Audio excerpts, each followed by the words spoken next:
This is Jonathan Agger, fifth Pro Boxing Fans, joined by Dave Coldwell. Dave, it's been a while since I've spoken to you. A lot going on in boxing, all of a sudden. But how's things? Yeah, good, thanks. Good. Keeping busy. Got a couple of dates now. Stephen Cairns, August 23rd, Queensbury.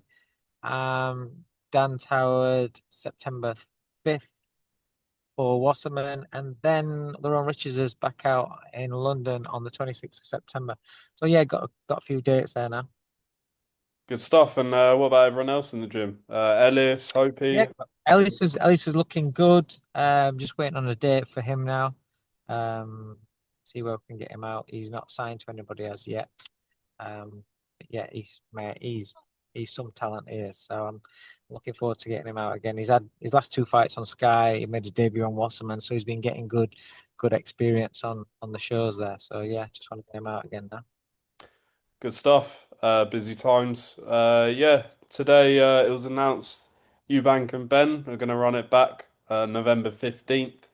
Tottenham. Yeah, how are you feeling about the rematch being announced? Big fight again, isn't it? I mean, that was massive. That was massive. And to be fair, the hype, the controversy beforehand, all that lot, the fight delivered and then some. I was there. I was lucky enough to be there, and the atmosphere. Um, the dads being there and everything. It just made it brilliant. It was one of those. You always remember those moments. Yeah, I mean, it was one of those times. Certainly for me in the sport, it was incredible. Rematch. I'll be honest with you. Beforehand, I was like, I don't think there should be a rematch for Chris's sake more than anything. I just don't think if it's the same stipulations and everything, I think it's too much of an ask at this stage for Eubank. I think he gave it absolutely everything in that fight. I don't think there's anything left that he could have given. And I think Conor Benn will have taken things from that fight and grown as a fighter as well. So I just think that the rematch is in Conor Benn's favour. Do you think it will be the slugfest it was in the first fight, or do you think it'll be more tactical? I don't think, without being too critical, I think the fight was fantastic because neither of the fighters are top level slicksters, skill. They haven't got great skill sets as such. They're very good at what they do, and their way of fighting blends together to make a great fight. I think if Conor Benn starts sticking a move in and you know being a little bit more educational on his boxing, it allows Eubank to have a slower pace, and the fight's not as exciting. It doesn't go as well, and it could be a little bit of a nip and tuck sort of fight. I don't see it going that way.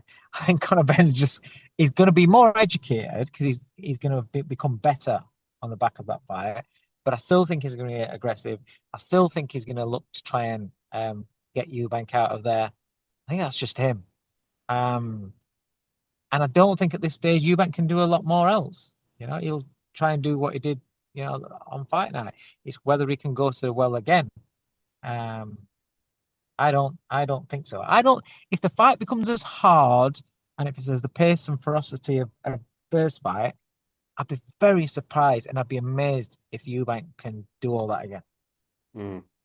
We'll kind of work in chronological order because there's so many fights going on. So next week, obviously Itauma against White. A lot of excitement building. Too early for Itauma to the right time. Do you think Dillian's going to surprise some people? My initial reaction was that's just fantastic matchmaking from Frank Warren, Queensbury, the Itauma team. I think timing is everything in boxing, and I just think the timing. You look at the trajectory of both fighters, what's been happening over the last couple of years for both fighters. I just think everything's stacked in Moses' favour. If you add Moses' style, he's not a plodder. He's not a, I'm going to grind you down sort of fighter. He's very sharp, triggers, makes you react, fries your brain, makes you uh open yourself up with your reactions because his feints are very, very good and sharp. If you flip on the other side, for a fighter who's been inactive and for a fighter who is at the latter end of the career, that's not the kind of fighter that you want. You don't want these buzzsaws. You kind of want somebody that's going to be in front of you and methodical and can see everything, and you can maybe even like as the rounds go on, fight your way into a fight. Even if you've been out for a long, long time, you can sometimes fight your way into it. Mm. Get the timing as it goes along. But the worrying thing is with Moses' style, he could be landing some serious bombs, sharp bombs that do a lot of damage to Dillian early doors, so he could never get into the fight. Um, so yeah, I think it's stacked against Dillian. I'm not saying that Dillian can't do anything in a fight. I'm not saying that. I'm just saying if I'm looking at it from the outside in and just looking at how I see both men's stages of careers, the styles, and the run of form, then I would say that I would be very surprised if Dillian were to pull it off. If you were coaching Dillian for the fight, how would you go about advising him to beat someone like Itauma? It's it's not even about that because it's what your fight is capable of doing at this moment. Everybody everybody talks about game plans and oh he needs to do this and he needs to do that. But if the fighter can't do it, then that game plan or that way of trying to win the fight isn't gonna work. You know, um, if you wanna you know say for instance if you look at Dillian's last few performances, he's not as sharp as what he once was. I'm not being super critical in saying this. I'm just saying it as I see it. And he's not been fighting guys that are sharp, but he's been having like hard fights with him. Even with a couple of years back, was it Marius back? Um, made that art. If I off the top of my head, I've not watched it since the fight, but I remember it was a hard fight. And I know it was like I think that was, if I'm right, that was like a last minute sort of job. But that's a lot more wear and tear on him. And then he's like, he boxed the African guy last time out again, made it a hard fight. It's a very difficult fight for him. It's a very difficult fight for him. He can't afford to bite on Atauma's triggers and feints. He's got to land something early to get some respect off of Moses as well. Um, and it's called the body snatcher. I think he's got to dig that body. He's got to try and take away the sharpness from Itauma by investing early doors, on the body. He's got fast feet, sharp angles. You need to slow that down. And you know, if Dillian's got enough left, then that's what he's going to have to do. Dillian's got a good jab himself. Might not be razor blade sharp, but he needs to be knocking Moses' head back while he then can step in and land some body shots. But um, it's a tough task. Mm. Announced last week, Dave Allen taking on Madov. I think it was last week. It was announced October 11th.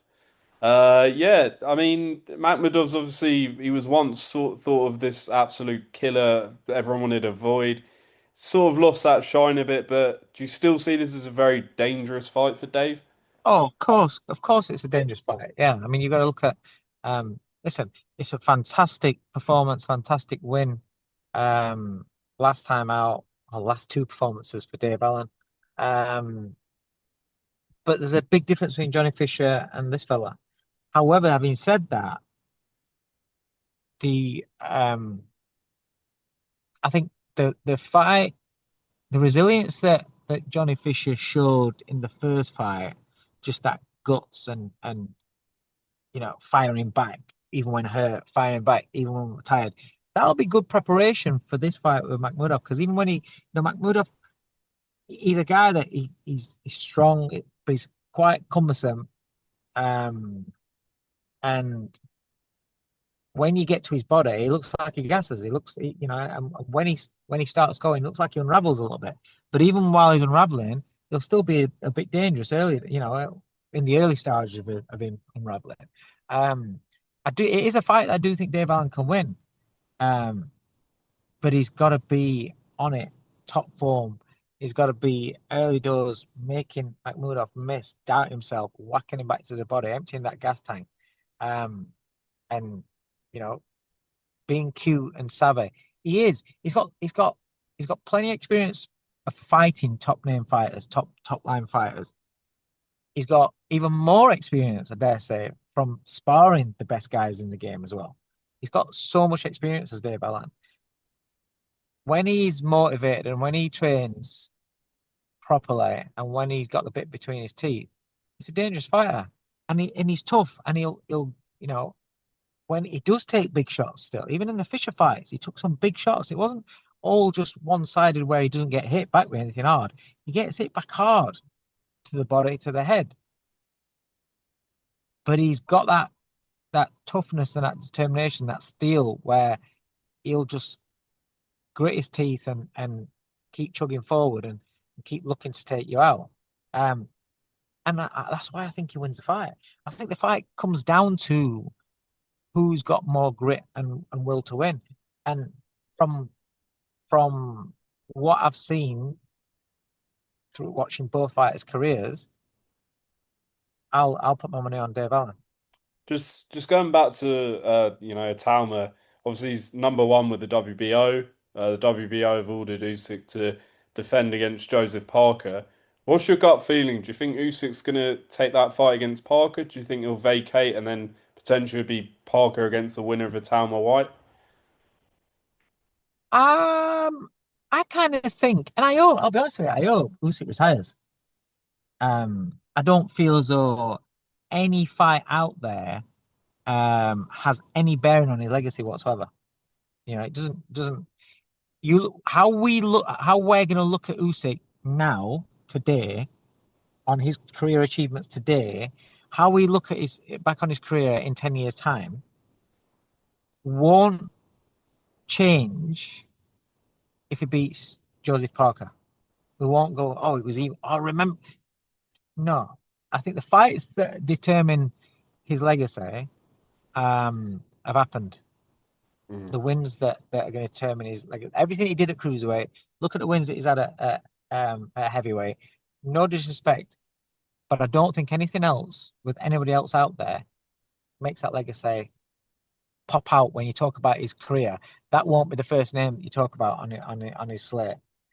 So I just think it's more wear and tear on him, and I don't think that he needs to. But listen, it depends what his challenge is, what his challenge in life is left in boxing. If he does carry on boxing, I want him to fight Joseph Parker because Joseph Parker deserves it.